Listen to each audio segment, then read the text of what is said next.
Virginians, how good it feels to be home. My name is Nancy Langhorne Astor, but you probably know me better as Lady Astor.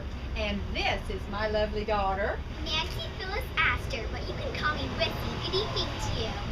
I was born a Virginian to an old Southern family that was completely devastated by the Civil War. We had nothing. Fortunately, my daddy was able to join the railroad boom and was soon successful again. After making his fortune, he bought us Mirador, which is just outside of town, west of Crozet. It was a most magical place. I remember riding and the parties and the beautiful mountains in the distance. I did leave Virginia though and traveled to England, and it was on a steamship from London to the United States that I met my husband, Waldorf Astor. Lord Waldorf Astor. My mother was one of two women at the time to marry themselves into the history of the British Empire. Although Mother was living in England, she visited here as much as possible and gave many gifts to Charlottesville, especially the University of Virginia. That's right, Wissy. I became Lady Astor. And my husband was my true love. We believed in the same causes and gave freely to many charities. We even turned our home into a soldier's hospital during both war wars.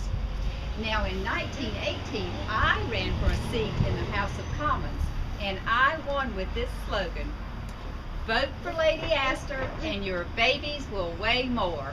Mother was the first American, first Virginian, and the first woman to be seated in Parliament. She worked for temperance, women's rights, and children's rights. And I was a strict teetotaler. As for me, if I'm going to have a good time, I'd like to be aware of it. Just like our good friend, fellow teetotaler, George Bernard Shaw. Ah, yes, I remember traveling with him to visit Mr. Stalin. Now, I lectured Stalin on his nasty little regime and his oversaturation of vodka in Russia.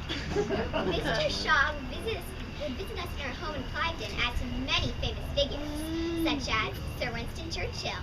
Oh, and did you hear what Mother said to Winston Churchill?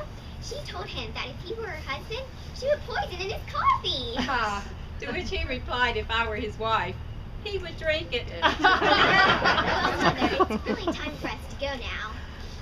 It certainly is. It's been so nice visiting with you all tonight. And no, I never lost my love for Virginia. And in my later days, I pined for my home.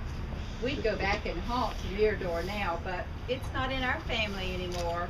And Mother dear isn't exactly a quiet spirit. Very good.